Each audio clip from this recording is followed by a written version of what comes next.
Start करेंगे आज dual nature of matter and radiation. Dual nature में आज का टॉपिक थोड़ा सिंपल है। आज का जो टॉपिक है इसमें हम बात करेंगे फोटॉन्स की, इसमें हम बात करेंगे बेसिक फोटो इलेक्ट्रिक इफेक्ट्स की। अगली क्लास में उसकी मैथमेटिकल डिटेल्स और उसके एक्सपेरिमेंट्स और वो सब आएंगे, बट आज की क्लास में पहले हम बेसिक फोटॉन्स की बात करेंगे। तो सबसे पहली बात, डुअल नेचर का जो कॉन्सेप्ट है वो किसने दिया? प्लैंक्स क्वांटम थ्योरी से आया। इसने क्या बोला? 1990 में, 1990 कह रहा हूं, सॉरी 1900s में प्लैंक ने बोला कि लाइट जो है या जो भी रेडिएशन होगी उसमें जो एनर्जी है वो पैकेट्स की फॉर्म में ट्रैवल करती है। उन पैकेट्स को क्या नाम दिया? उन बंडल्स को क्या नाम दिया? फोटॉन्स। उन बंडल्स को उसने क्या नाम दिया? फोटॉन्स या फिर क्वांटा। मतलब कोई भी रेडिएशन अगर आएगी तो वो हमेशा पैकेट्स की फॉर्म में होगी और हर पैकेट की कुछ एनर्जी होगी और वो पैकेट की जो एनर्जी है वो उसने दी अपनी थ्योरी में। क्वांटा या फोटॉन, उसकी जो एनर्जी है वो क्या आई? वो आती है, अगर फ्रीक्वेंसी न्यू है इंसिडेंट रेडिएशन की तो उसकी एनर्जी आती है E is equal to H nu. H को उसने क्या नाम दिया? Planck's constant, value 6.634 into 10 to the power -34 joule second. क्या ये बात समझ में आती है? तो क्या बोला मैंने दोबारा? मैंने बोला जो एनर्जी है, जो रेडिएशन है, उसकी जो एनर्जी है वो किस फॉर्म में ट्रैवल करती है? वो पैकेट्स की फॉर्म में ट्रैवल करती है। वो पैकेट की फॉर्म में ट्रैवल करती है और उस एक पैकेट को हम क्या बोलते हैं? क्वांटा या फिर फोटॉन। और उसकी जो एनर्जी है वो कितनी होती है? वो होती है E is equal to H nu. That means वो एनर्जी किस पे डिपेंड होगी? फ्रीक्वेंसी पे। और जो फोटॉन्स हैं वो किस पे ट्रैवल करेंगे? फोटॉन्स हमेशा ट्रैवल करते हैं स्पीड ऑफ लाइट से। तो लाइट जिस तेजी से चलती है उस रफ्तार से ही क्या कौन मूव करते हैं? फोटॉन्स। ये सारी बातें क्लियर हैं? अब इनको हम डिटेल में बात करते हैं। हेडिंग डालिए, रजिस्टर खोलिए, साथ साथ लिखेंगे। हेडिंग डालिए फोटॉन्स। इसकी एक एक प्रॉपर्टी, एक एक डिटेल की बात करेंगे। फोटॉन्स, नंबर 1, फोटॉन का मतलब क्या है? लिखिए, in the interaction of radiation with matter. Minded, photon सिर्फ लाइट में नहीं होता, हर टाइप की रेडिएशन में होता है। In the interaction of radiation with matter, radiation behaves as if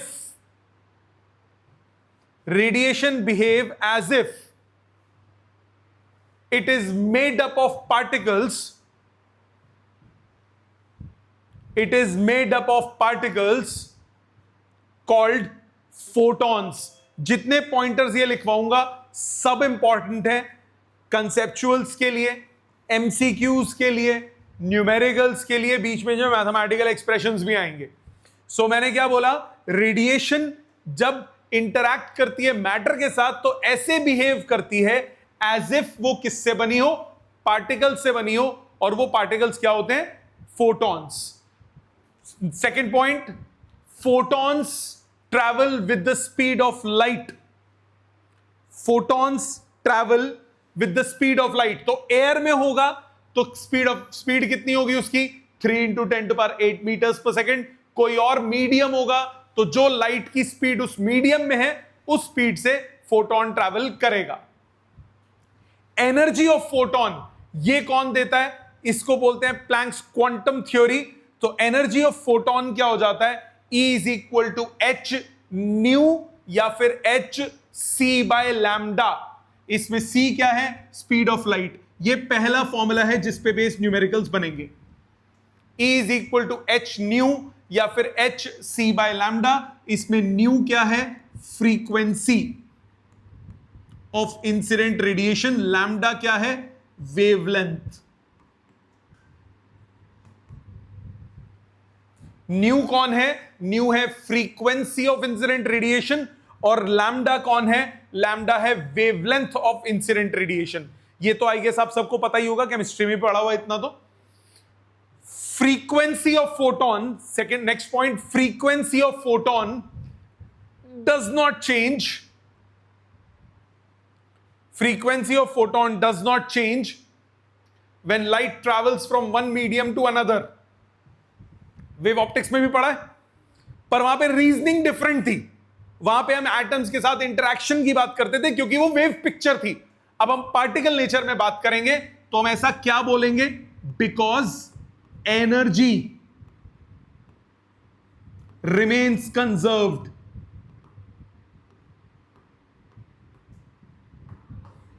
when light travels from one medium to another.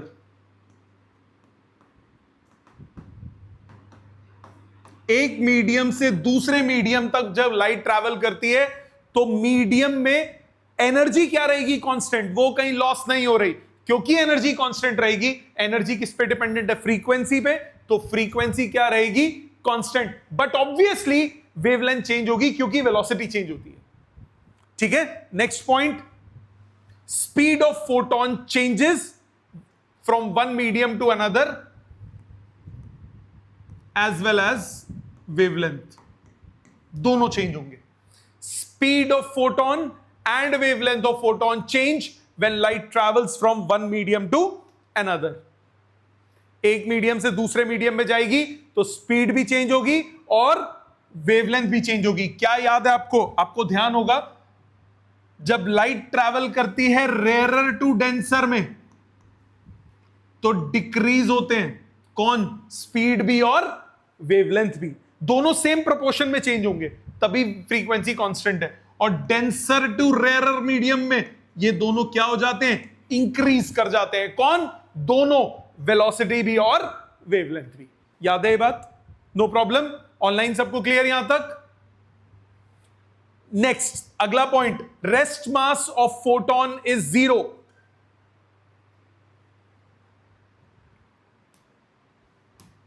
Rest mass of photon is 0. क्यों 0 होता है, ध्यान दो. आपको याद होगा आइंस्टाइन का रिश्ता, m is equal to M not upon under root of 1 minus we square by C square. इसमें m क्या होता है, डायनामिक मास, किसी भी वेलोसिटी पे उसका मास. m नॉट क्या कहलाता है, rest mass. v velocity, c velocity of light. Cross multiply करोगे तो एक्सप्रेशन बना m not is equal to m into under root 1 minus we square by C square. अब v और c अगर बराबर हो गए तो m नॉट कितना हो जाएगा, 0 के equal.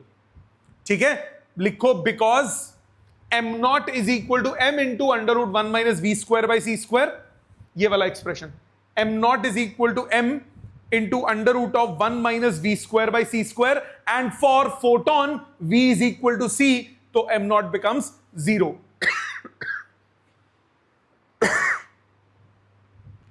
And for photon v is equal to c, so m naught becomes 0. यहां तक बात समझ में आया. ये 1 मार्क का क्वेश्चन आया हुआ है बोर्ड में. Why the rest mass of photon is 0, आपको ये एक्सप्रेशन लिखना पड़ेगा. क्लियर. अब रेस्ट मास नहीं है मतलब फोटोन रेस्ट पे एग्जिस्ट नहीं कर सकता. ये लाइट आ रही है, मैंने पकड़ लिया, फोटोन नहीं पकड़ सकता क्योंकि रेस्ट मास नहीं है. बट डायनेमिक मास है क्योंकि उसके पास एनर्जी है. एनर्जी है तो कुछ मैटर होगा. मैटर वर्चुअल हो पर होगा. तो वो डायनेमिक मास कैसे निकालते हो, वो निकालते हो आइंस्टाइन के रिलेशनशिप से. कौन सा relationship, E is equal to M C square. तो आप क्या बोलोगे इसमें, आप बोलोगे इफेक्टिव मास ऑफ फोटोन. बहुत इंपॉर्टेंट, लिखने का टाइम दूंगा, सामने समझो पहले कुछ पॉइंटर्स, टाइम दूंगा लिखने का. इफेक्टिव मास ऑफ फोटोन वो आप निकालते हो E is equal to M C square से. E is equal to M C square, तो M कितना हुआ, E by C square. E is equal to M C square, तो M कितना हुआ, E बाई सी स्क्वायर. और energy को h nu लिख सकते हो, तो दूसरा फॉर्मूला आया h nu by C square. काम आएगा ये रिलेशन, बहुत काम आएगा. मैंने क्या बोला, दोबारा बेटे टाइम दूंगा लिखने का. मैंने बोला किसी भी मोमेंट पे इफेक्टिव मास उसका कितना होगा फोटोन का, वो कैसे निकालोगे. E is equal to M C square, mass कितना हो गया, E बाई सी स्क्वायर.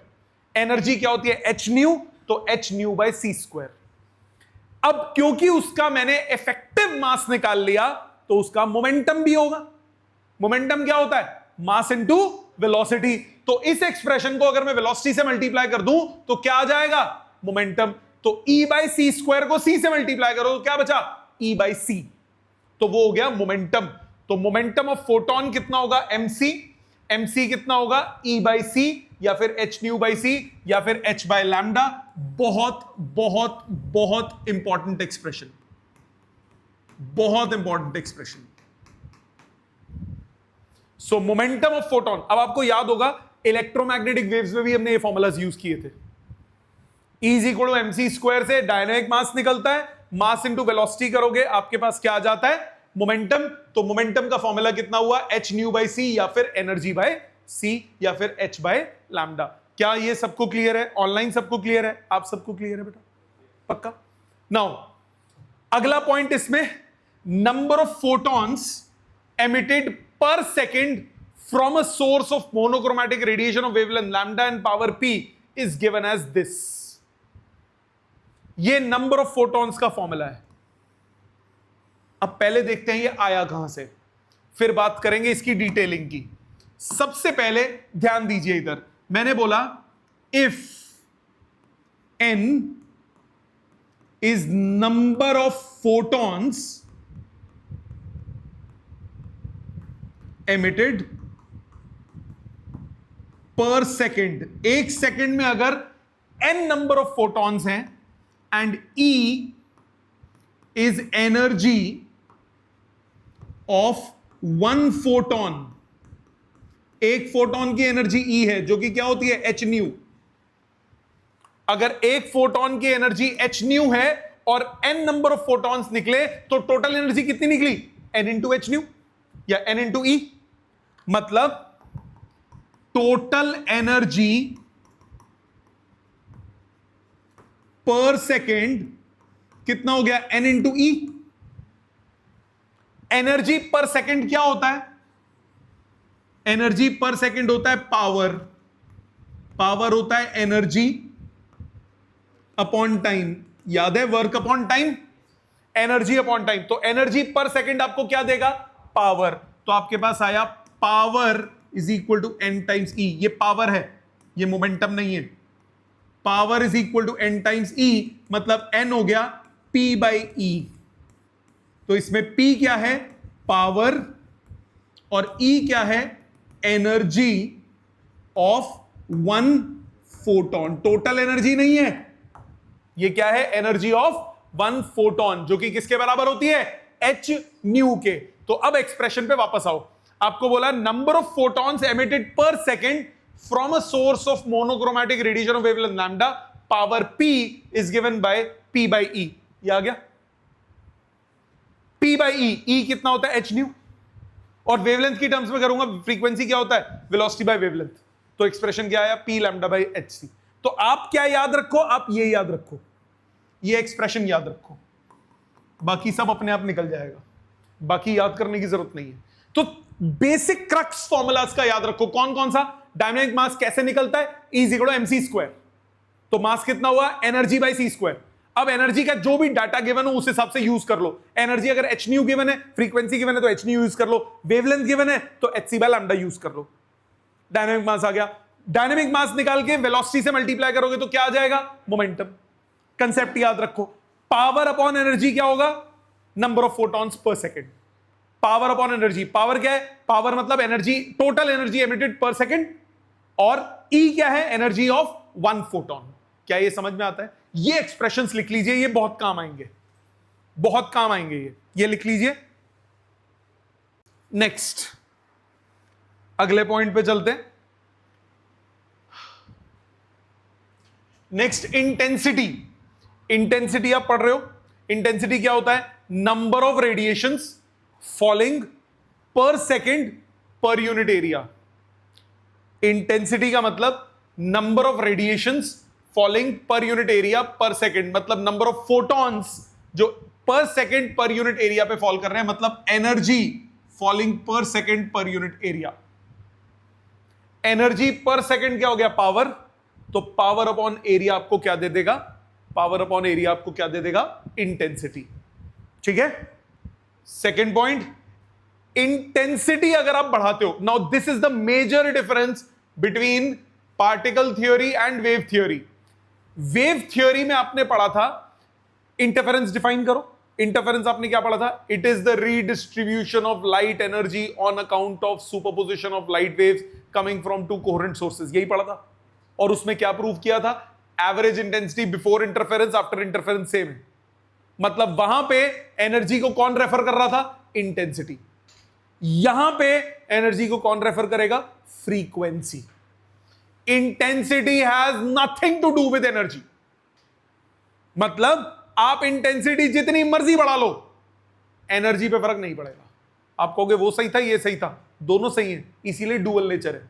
कुछ फिनोमिना वो कॉन्सेप्ट एक्सप्लेन करता है, कुछ फिनोमिना ये कॉन्सेप्ट एक्सप्लेन करता है। तो क्या पढ़ा? If intensity of radiation of given wavelength is increased, then the number of photons incident on a given area increase without any change in energy. Energy of radiation depends on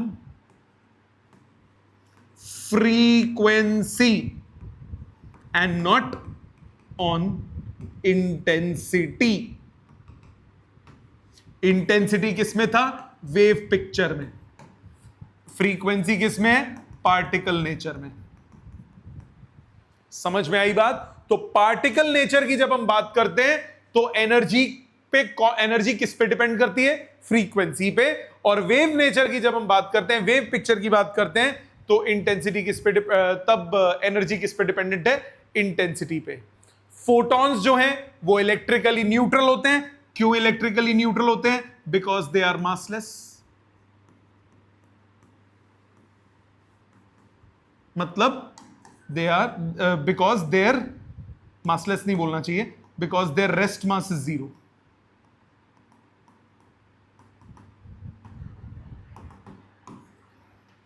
किसी भी body के पास charge होने के लिए मास होना जरूरी है कि नहीं?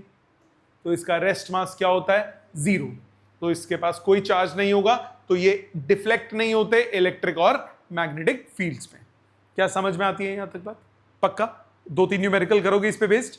आपके सामने numerical number 1, numerical number 2, numerical number 3। पहले आप ये तीनों अटेम्प्ट कर लो, फिर मैं तीनों डिस्कस करूंगा। न्यूमेरिकल नंबर 1, 2, 3, ये तीनों आप अटेम्प्ट करो, फिर तीनों डिस्कस होंगे। चलिए देखिए, तीनों मैं कर रहा हूं, चेक कीजिए। सबसे पहला फर्स्ट क्वेश्चन कह रहा है, an x ray tube produces a continuous spectrum of radiation with its short wavelength and at 0.66 angstrom.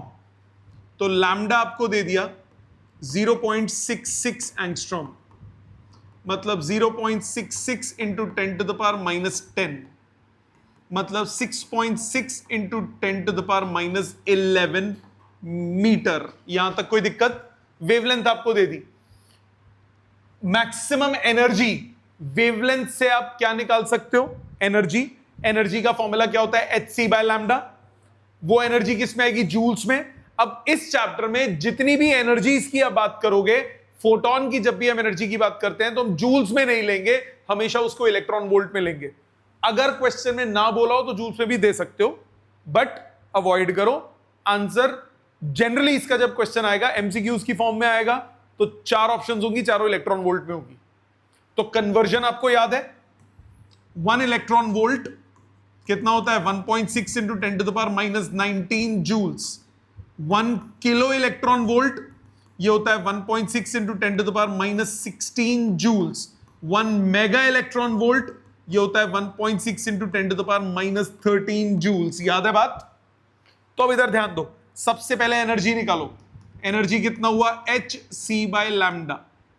h की value 6.6 into 10 to the power -34, c की वैल्यू 3 इंटू 10 टू पावर 8 और लैम्डा की value 6.6 into 10 to the power -11। ये cancel, आपके पास आया 3 into 10 to the power -34 plus 19 -15 metre. Oh sorry, energy है -15 joules. यहां तक क्लियर? 3 into 10⁻⁻15 joules. इसको कन्वर्ट करो, -16 के क्लोजेस्ट क्या आता है? 10⁻⁻16 आता है 15 के क्लोजेस्ट, तो किलो इलेक्ट्रॉन वोल्ट में कन्वर्ट कर लो। नहीं तो पहले इलेक्ट्रॉन वोल्ट में करके बाद में किलो लगा दो, कोई टेंशन नहीं है। सो जैसे मैं इलेक्ट्रॉन वोल्ट में करता हूं तो 3 into 10⁻⁻15 divided by 1.6 into 10⁻⁻19 electron volt. 30/16, 30/16 कितना हुआ? 15/8, 15/8 into 10⁴, 15/8, 8 1s 8, 0.7, 70, 8 8s 64, 68, 7 8s 56, 875 into 10⁴ electron volt, मतलब 18.75 किलो इलेक्ट्रॉन वोल्ट। समझ में आ गई बात? क्लियर? ऑनलाइन क्लियर सबको? पहला सो यूनिट्स का ध्यान रखिए, यूनिट्स के हिसाब से करना है। Second question, monochromatic light of frequency 6 into 10⁻14 hertz. Frequency दी है लाइट की 6 into 10⁻14 hertz, is produced by a laser. The power emitted is 2 into 10⁻⁻3. Power दिया हुआ है 2 into 10⁻⁻3 watts. First part, what is the energy of photon? Energy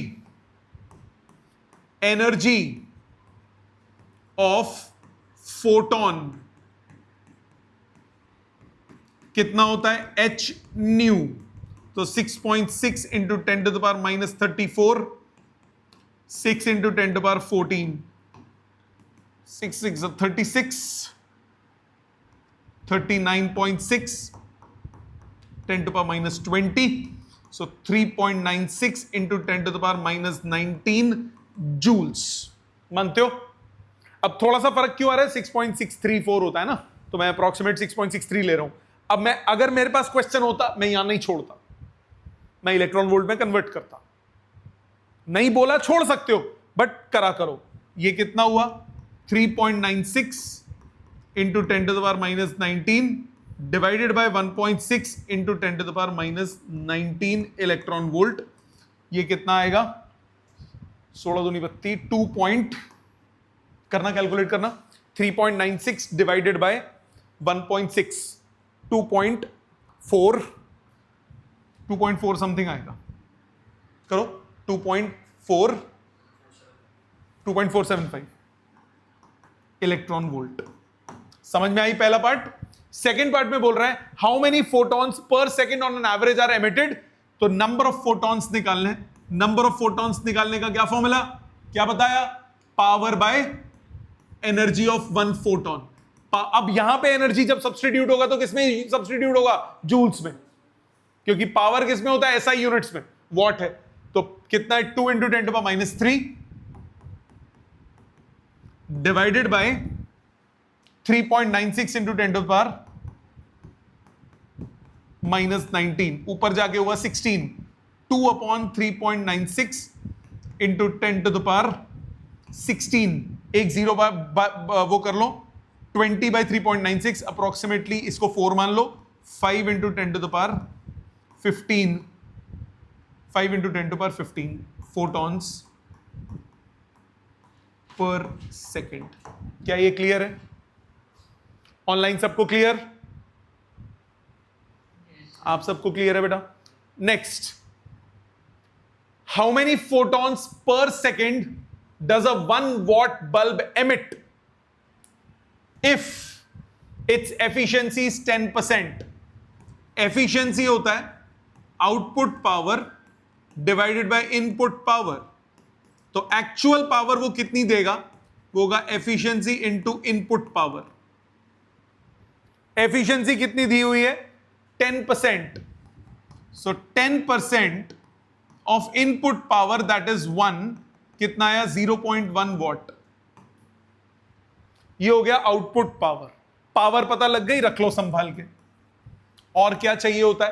power upon energy करते हैं तो क्या आता है? Number of photons. तो पहले एनर्जी निकालना पड़ेगा। एनर्जी कितना हो गया? hc/λ। अब इसमें क्वेश्चन में हमें एनर्जी निकालने का आंसर तो नहीं बोला ना उसने, तो बाढ़ में जाए, हम जूल्स में ही छोड़ेंगे क्योंकि ये तो हमें चाहिए नहीं। तो h की value 6.6 into 10 to the power minus 34, c की value 3 into 10 to power 8, lambda की वैल्यू 500 नैनोमीटर मतलब 5 into 10 to the power minus 7, 6.6 into 3 19.8 upon 5 into 10 to the power minus 34 plus 15 minus 19 मतलब 3.48, 9 5 से 45, 6 3.96 into 10 to the power minus 19 joules. अब आपको निकालना है number of photons per second, वो गया पावर बाय एनर्जी। पावर कितना 0.1, एनर्जी कितना 3.96 into 10 to the power minus 19, ऊपर गया 10 टू पावर 19, एक 10 बोरो कर लिया, 10 टू पावर 18 एक 10 और ले लो, तो 10 upon 3.96 into 10 to the power 17 मतलब अप्रोक्सीमेट आंसर आएगा 4 मान लो 2 पॉइंट समथिंग 2.5 कुछ 2.5 into 10 to the power 17 photons per second. क्या ये बात क्लियर है? क्या ये बात सबको समझ में आती है बेटा? इस टाइप के न्यूमेरिकल्स हैं, आसान लगे, फोटॉन्स पे इस टाइप के क्वेश्चंस हैं। अब आ जाते हैं नेक्स्ट टॉपिक पे, अभी लिखना नहीं है। अगला टॉपिक है हमारा इलेक्ट्रॉन एमिशन। ये आपने इलेक्ट्रोस्टैटिक्स में भी स्टार्टिंग में थोड़ा बहुत पढ़ा था। इलेक्ट्रॉन एमिशन का मतलब क्या होता है? इलेक्ट्रॉन आपको मेटल सरफेस से बाहर निकालना है। इलेक्ट्रॉन मेटल सरफेस से बाहर निकालना है तो आपको कुछ ना कुछ एनर्जी चाहिए होगी। तो सबसे पहला टर्म लिखिए वर्क फंक्शन, दूसरा नाम इसका threshold energy. Work function heading डालो, वर्क फंक्शन और थ्रेशोल्ड एनर्जी लिखिए। The minimum amount of energy, the minimum amount of energy required by an electron, the minimum amount of energy required by an electron to get ejected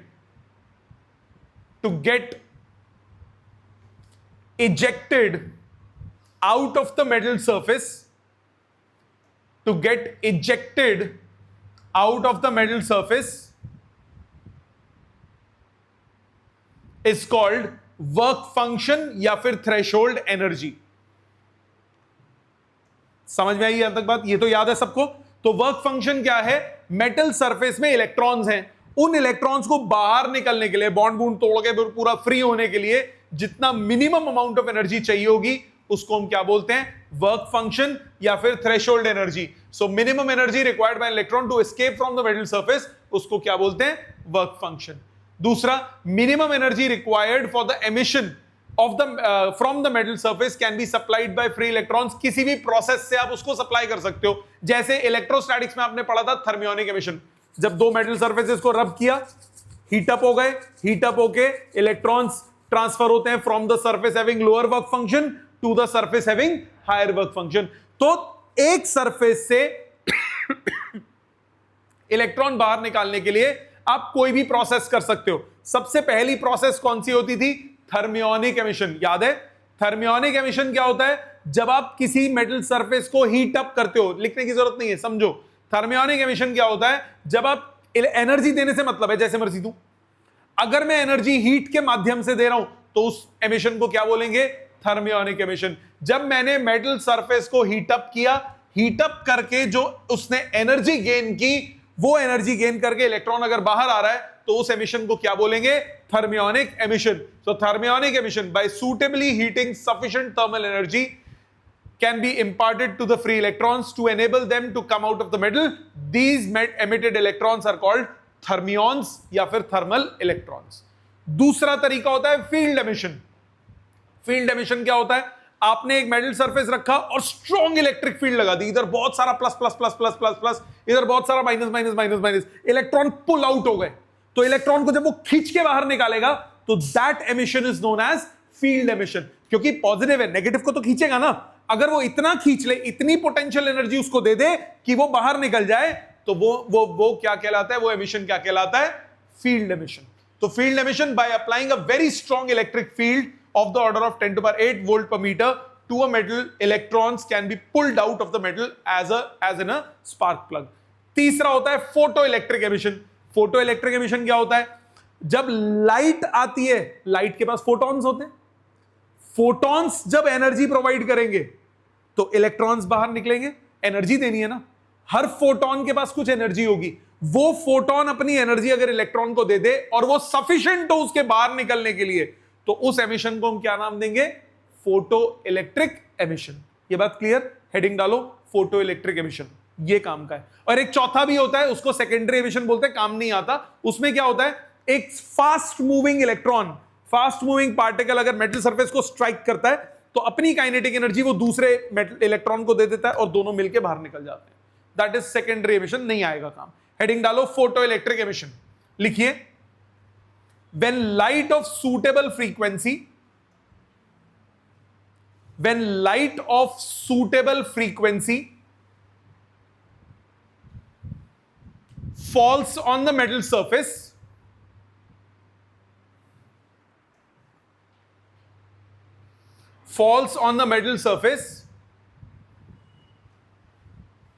then electrons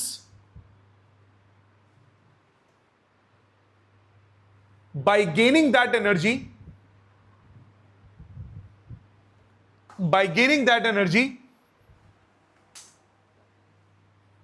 move out of the metal surface.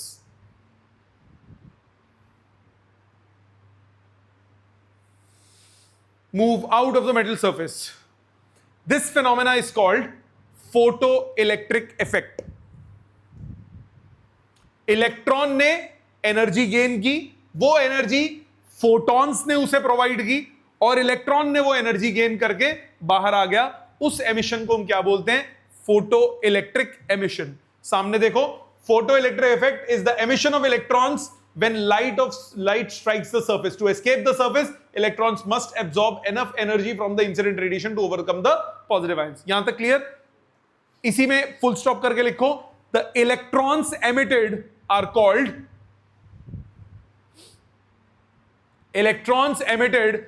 called photoelectrons. जो electrons बाहर निकलते हैं उनका नाम क्या है? Photo electrons. ठीक है. अब एक बात सुनो, और कुछ टर्म्स की और बात करते हैं. मैंने बोला इलेक्ट्रॉन को कुछ minimum energy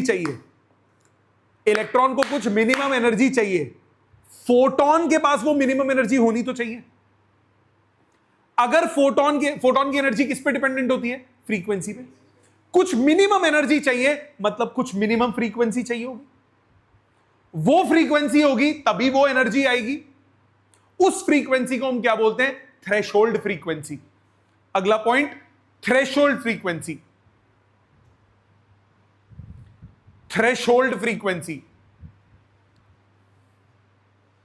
the minimum frequency of incident radiation.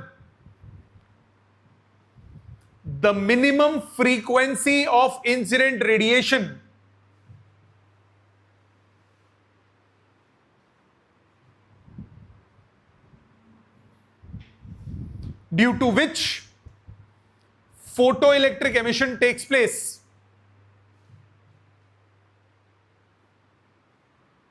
is called threshold frequency. The minimum frequency of incident radiation due to which photoelectric emission takes place is called threshold frequency. Bracket में लिखो, that is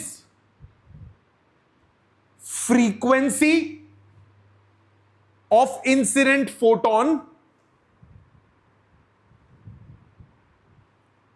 which is able to provide work function. वो कम से कम frequency जो work function provide कर दे, उसको हम क्या बोलेंगे? Threshold frequency. समझ में आ गई बात? अच्छा, अगर फ्रीक्वेंसी है तो कुछ पर्टिकुलर वेवलेंथ भी होगी.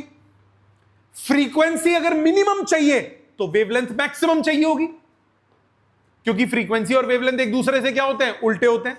फ्रीक्वेंसी बढ़ने का मतलब वेवलेंथ का घटना, फ्रीक्वेंसी कम होने का मतलब वेवलेंथ का बढ़ना। अगला point, threshold wavelength.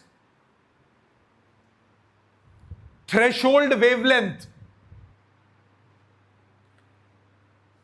is the maximum wavelength. Threshold wavelength is the maximum wavelength of incident radiation. Maximum wavelength of incident radiation for which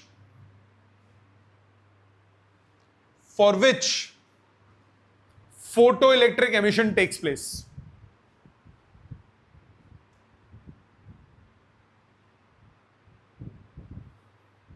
ठीक है, यहां तक समझ में आ गया? Photo electric emission takes place, वो मैक्सिमम जिस पे फोटो इलेक्ट्रिक एमिशन होता है उसको हम क्या नाम देते हैं? उसको क्या बोलते हैं? Threshold wavelength. अब एक बात ध्यान से सुनो, ये टर्म्स हमने बता दी, वर्क फंक्शन मैंने आपको बता दिया, वर्क फंक्शन और रिलेशन ये हो गया। इसमें न्यू नॉट क्या है? Threshold frequency, threshold frequency. Lambda naught क्या है? Threshold wavelength.